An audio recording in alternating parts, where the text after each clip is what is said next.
Assalamualaikum warahmatullahi wabarakatuh. Perkenalkan, saya Lia dan teman saya Mbak Farah. Dalam video kali ini kita akan menjelaskan tentang tradisi dan praktek ekonomi pada masa Khulafatur Rasyidin, yaitu masa pemerintahan Abu Bakar, Umar, Utsman, dan Ali. Untuk yang pertama, masa Abu Bakar.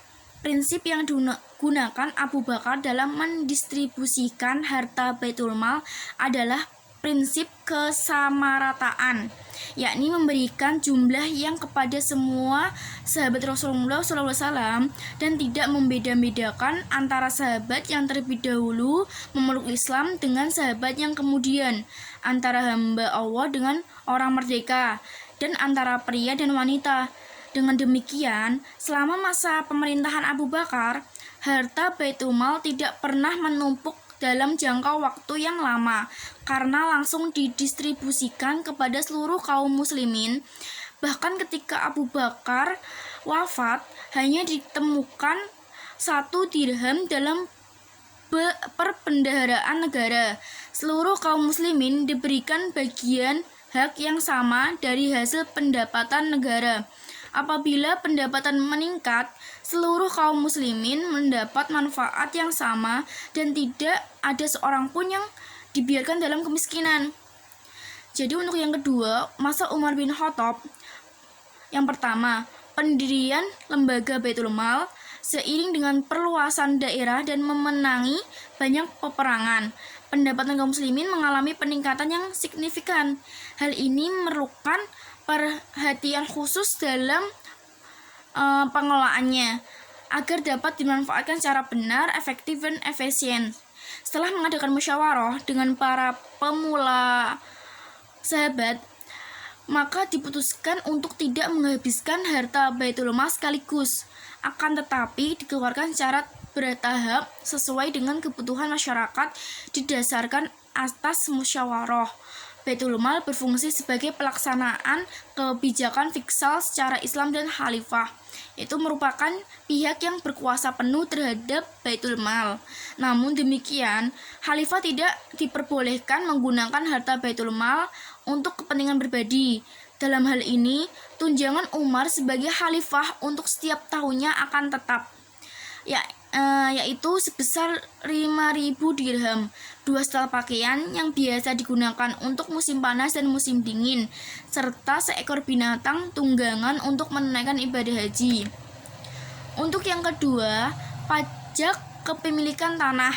Pada zaman Khalifah Umar telah banyak perkembangan administrasi dibanding pada masa sebelumnya.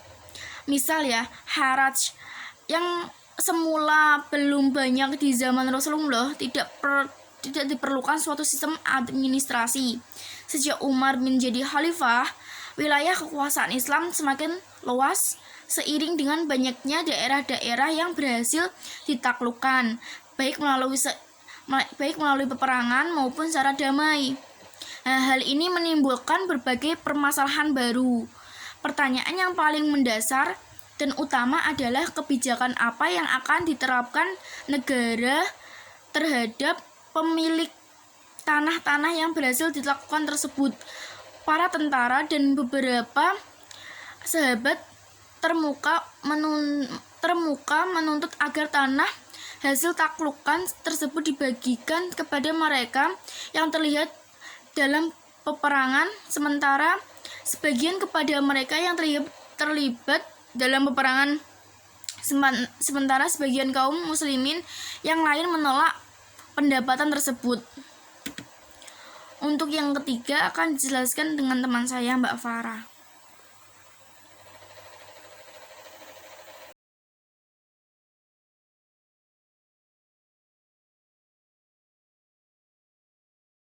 Assalamualaikum warahmatullahi wabarakatuh. Perkenalkan, nama saya Maulidia Farah Fiadila.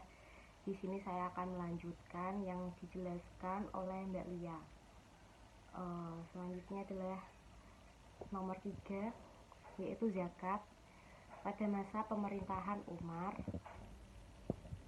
bin Khattab, kekayaan yang dimiliki negara Madinah sudah mulai banyak. berbeda pada awal-awal Islam. Pada zaman Rasulullah, jumlah kuda yang dimiliki orang Arab masih sedikit, terutama kuda yang dimiliki oleh kaum muslimin. Misalkan, dalam perang Badar kaum muslim hanya mempunyai 2 kuda. Pada saat pengepungan suku Bani Quraisy, pasukan kaum muslimin memiliki 36 kuda. Pada tahun yang sama, di Hudaybiyah mereka mempunyai sekitar 200 kuda.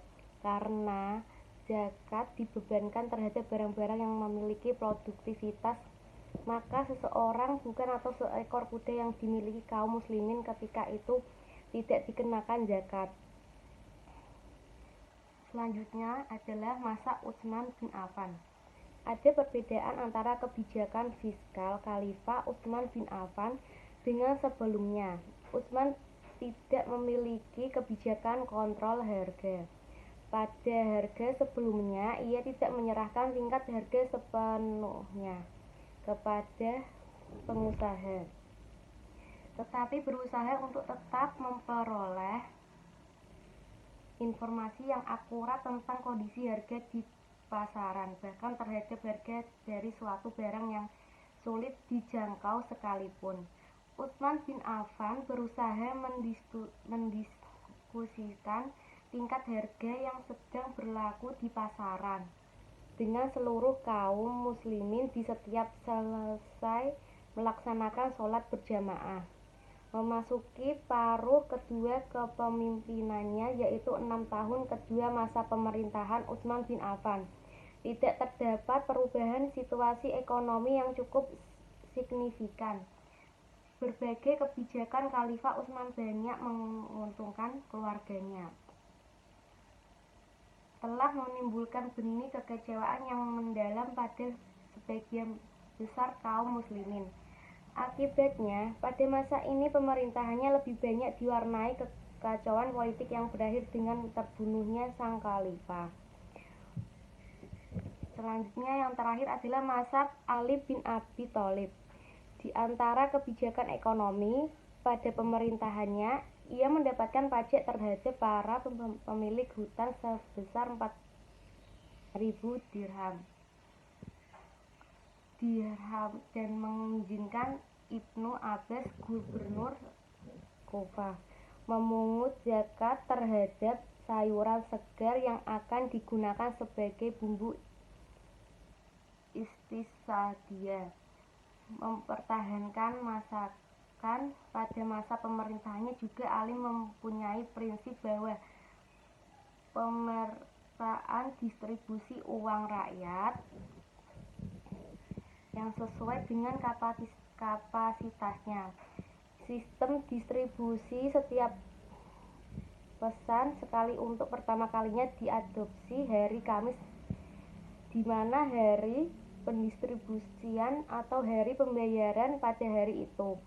Semua penghitungan diselesaikan dan pada hari Sabtu dimulai penghitungan baru. Cara ini mungkin solusi yang terbaik dari sudut pandang hukum dan kontribusi negara yang sedang berada dalam masa-masa transis. Ada persamaan kebijakan ekonomi pada masa Ali bin Abi Thalib dengan khalifah sebelumnya. Pada masa Ali, alokasi pengeluaran kurang lebih masih tetap sama sebagaimana halnya pada masa pemerintahan Khalifah Umar. Pengeluaran untuk angkatan laut yang ditambah jumlahnya pada masa Khalifah Utsman dihilangkan karena sepanjang garis pantai Syariah Palestina dan Mesir berada di bawah kekuasaan Muawiyah. Namun demikian, dengan adanya penjaga malam dan patrol yang telah terbentuk sejak masa pemerintahan Khalifah Umar, Ali membentuk polisi yang terorganisasi secara resmi yang disebut Syuthah, dan pemimpinnya diberi gelar Syaibul al-Sulha. Demikian penjelasan dari saya. Apabila ada kesalahan, mohon maaf sebesarnya. Baik, saya akhiri. Terima kasih. Wassalamualaikum warahmatullahi wabarakatuh.